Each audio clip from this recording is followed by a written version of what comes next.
에베소서는 사도 바울의 신학과 신앙이 무르익을 때로 무르익고 또 이제 감옥이나 감금 생활을 하는 가운데 우리 묵상을 통해서 다른 하나님의 우주적인 교회와 그 구성원들이 창세 이전에 예정된 가운데 그 교회를 이루어가고 있다 하는 사실을 다루고 있습니다. 오늘은 그 중에서 하나님의 예정과 선택에 대한 말씀을 나누려고 합니다. 신학적으로 하면 한없이 어려워질 수가 있어서 우리 신앙생활에 보탬이 되는 방향으로 말씀을 끌고 가려고 합니다.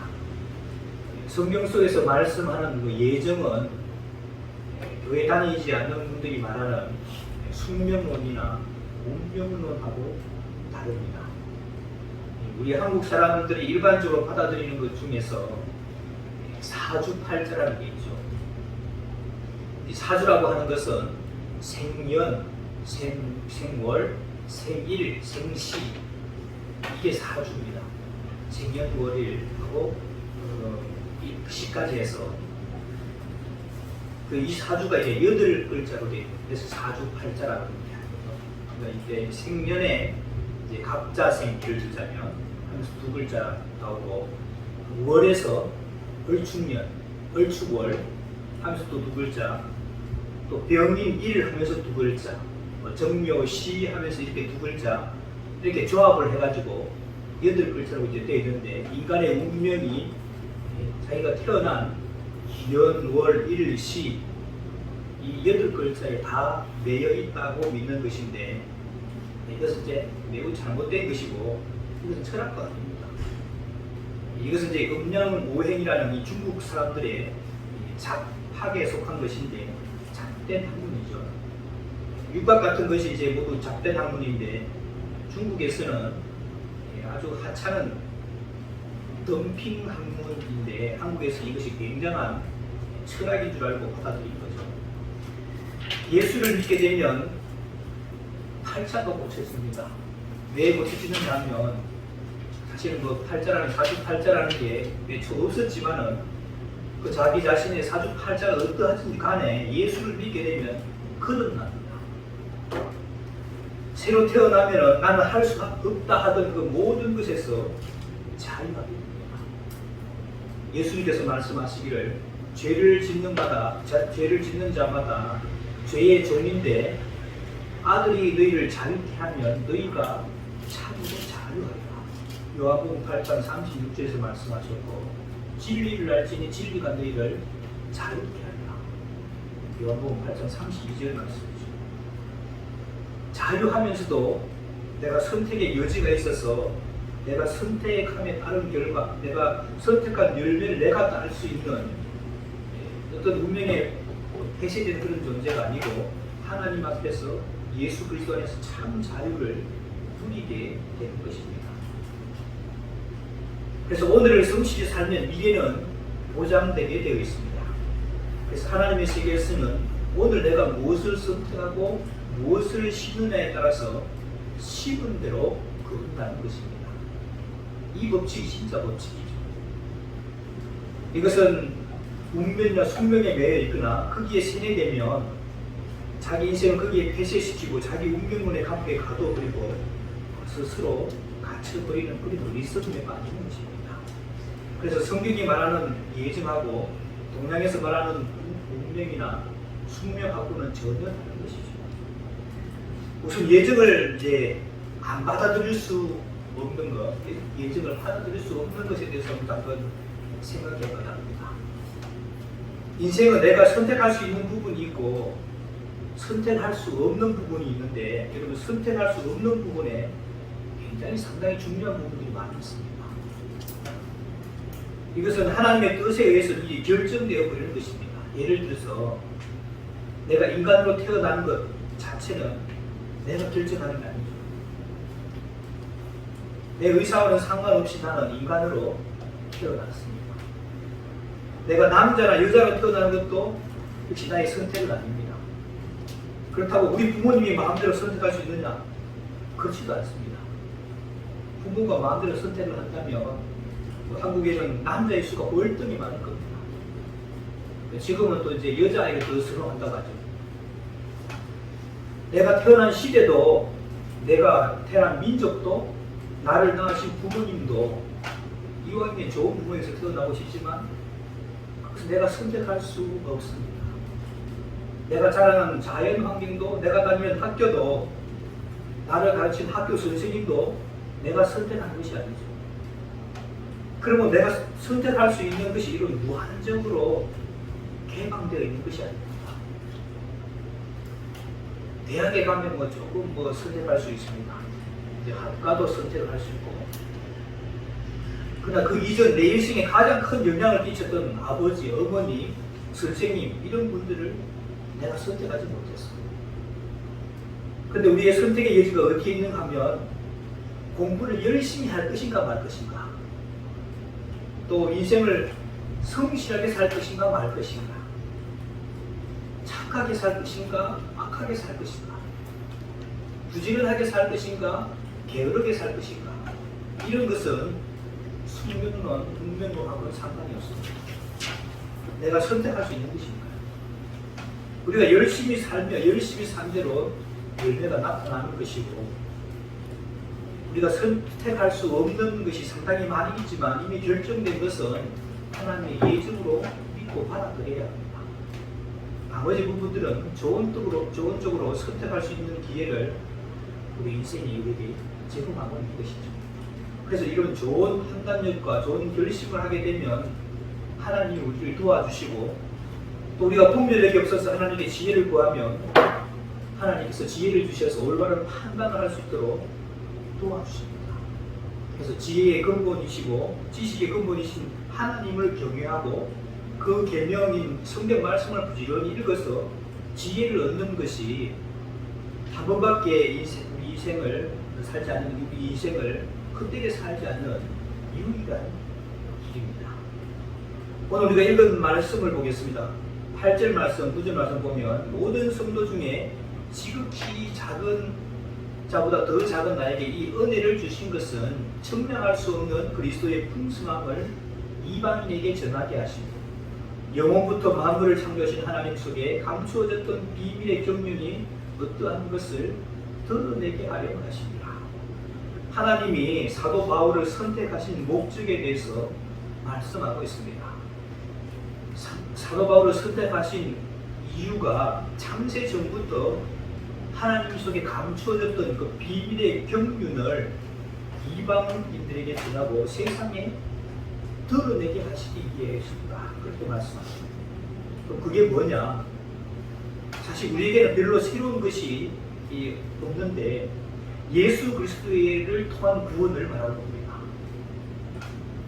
우리에게는 전혀 새롭지가 않죠. 이방인들도 세계 어떤 사람들도 예수 그리스도를 통해서 구원을 얻을 수 있다는 것이 오늘 이 사도 바울을 통해서 드러내려고 했던 하나님의 비밀이었던 것입니다. 처음에 이 사도 바울 시대에는 이 사실을 받아들이지 못했습니다. 예수 그리스도가 하나님의 비밀이라는 사실, 이걸 받아들이지 못했습니다. 10절에 이는 이제 교회로 말미암아 하늘에서 통치자들과 권세들에게 하나님의 각종 지혜를 알게 하려 하십니다. 이게 좀 입에 담기도 민망한 얘기인데 보십시오. 교회로 말미암아서 이 하나님의 비밀의 경륜이 통치자들이라는 것은 천사들을 말합니다. 권세들 역시 천사들입니다. 그러니까 천사가 먼저 하는 게 아니고 예수 그리스도로 말미암아 사도들과 선지자들, 마침내 교회가 먼저 이 사실을 알게 되고 교회로 말미암아서 천사들이 깨닫게 됩니다.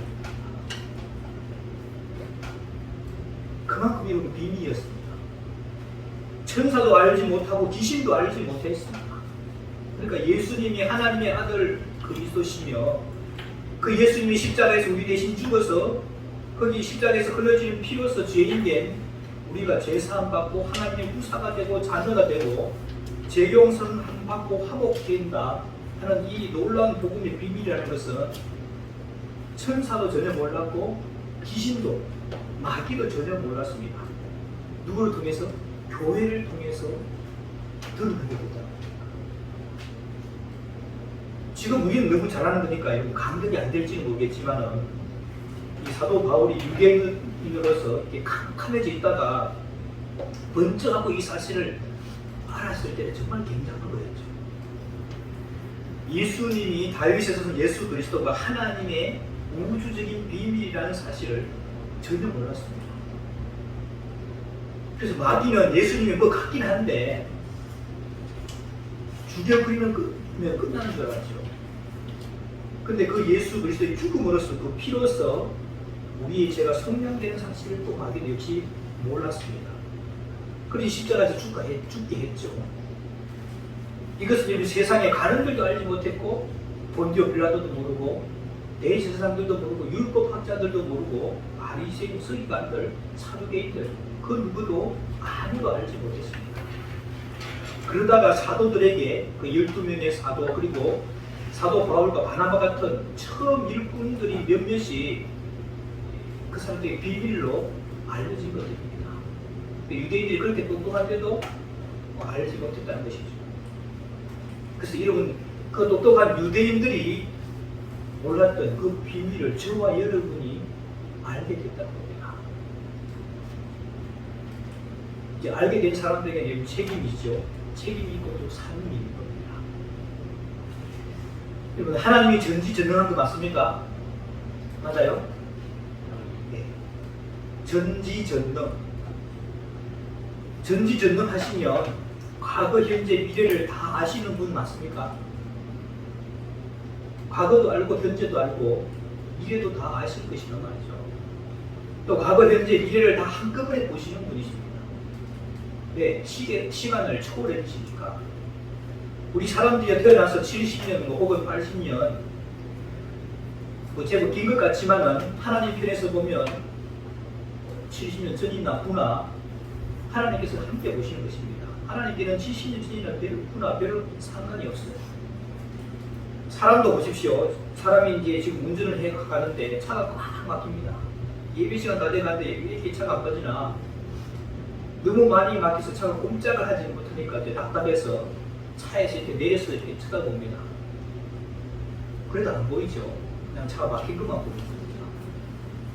하지만 헬기를 타면서 이렇게 보면은 함께 보이죠. 내가 지금 서 있는 여기도 보이고 저 앞에 사고 난 것도 함께 보인다는 겁니다. 하나님은 과거, 현재, 미래가 함께 다 보입니다. 시간을 초월해 계시니까. 그러니까 예정을 논하기도 전에 하나님께서는 전지전능한 그 속성 때문에 어떤 사람이 믿을 것, 어떤 사람이 믿지 않을 것 아십니까? 그것입니까? 아시죠? 언제부터? 천지 창조 이전부터 미리 아시는 겁니다. 과거, 현재, 미래가 함께 보인다면 다 아실 것입니다. 어떤 사람이 믿을 것이 보이고 또 안 믿을 것도 다 보이죠. 어떤 사람은 어렸을 때부터 믿을 것이 보이고 어떤 사람은 안 믿고 속썩이고 애먹이다가 십자가에 달려가지고 당신의 나라 임할 때 나를 좀 기억해 주옵소서 이렇게 하면서 구원을 얻을 사람들도 미리 다 보이는 겁니다. 결국은 우리 성경 전체를 보면 상당히 많은 사람들이 믿어서 구원을 얻겠지만은 또 상당히 많은 사람들이 믿지 못하고 하나님께 반역하고 그러다가 결국 불과 유황으로 하는 곳에 들어간다는 사실을 알게 됩니다. 그것도 하나님이 창세전에 다 보일 것이란 말입니다.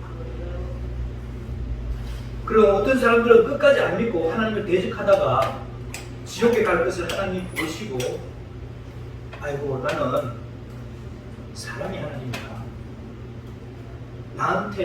사람들이 나한테 맞서는 거 그런 걸 못 본다. 그리고 내가 어떻게 그 사람들을 지옥에 보내고 고생한 걸 어떻게 보겠냐. 나는 그런 거 못 본다. 그러니까 사람들 창조하지 마. 그냥 취소해 다 그냥. 아예 안 만들면 지옥도 안 가는 거지 뭐. 그렇게 하면서 취소가 된 겁니까? 아니면은 사람을 창조하는 창조계획이 추진된 겁니까? 추진된 거죠. 미리 다 아시고, 어떤 사람들은 구원을 얻어서 천국에 갈 것 아시고, 또 어떤 사람들은 끝까지 안 믿고 지옥에 갈 것 아시면서도 창조 사업을 추진한 겁니다. 그러면 구원 받을 사람, 구원 받지 못할 사람이 작정된 겁니까? 작정된 거죠. 다만 물을 줍니다. 누가 작정이 되고 누가 작정이 되지 않았는가? 인간은 우리는 모른다는 것입니다. 모르니 또한 얼마나 다행인지요. 모르니까 전도가 필요한 겁니다. 내가 예정을 받았는지 안 받았는지 어떻게 하느냐? 제가 오늘 드리는 이 말씀이 이해가 되어지고 아멘으로 하답되는 사람이라면 선택받은 사람일 것입니다. 틀림없습니다. 하나님께서는 예정된 사람들을 그냥 두지 않죠. 누구를 통해서든지 반드시 전도를 하게 합니다. 그래서 그 전도를 듣고 믿을 마음이 생기고 하나님 아버지를 찾으려는 생각이 일어나게 됩니다. 그래서 사람이 육안으로 보거나 이야기를 들어봐서는 예정됐는지 아무도 모르게 되어 있습니다. 하나님의 극비에 속한 신비죠. 하나님의 비밀이긴 하지만은 무엇을 통해서 알 수 있느냐 하면 예수 그리스도를 통해서 믿게 됩니다. 그래서 예수님께서 말씀하시기를 너희가 나를 택한 것이 아니고 내가 너희를 택하셨다. 그렇게 말씀하셨습니다. 이 말은 내가 너희를 택하였기 때문에 너희가 나를 선택하는 것이다.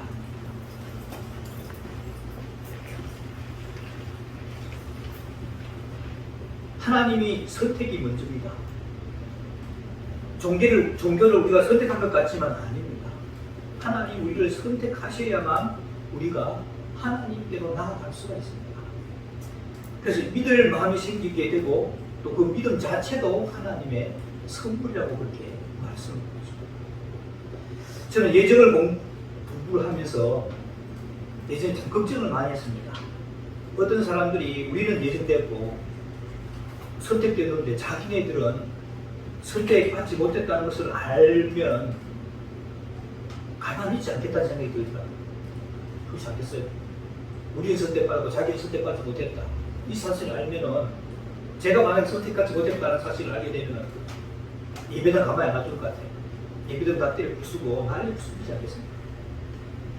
그리고 예수 믿는 사람들 미워서 마구잡이로 죽여버리고 싶은 그런 생각이 들 것이라는 마음이 들었습니다.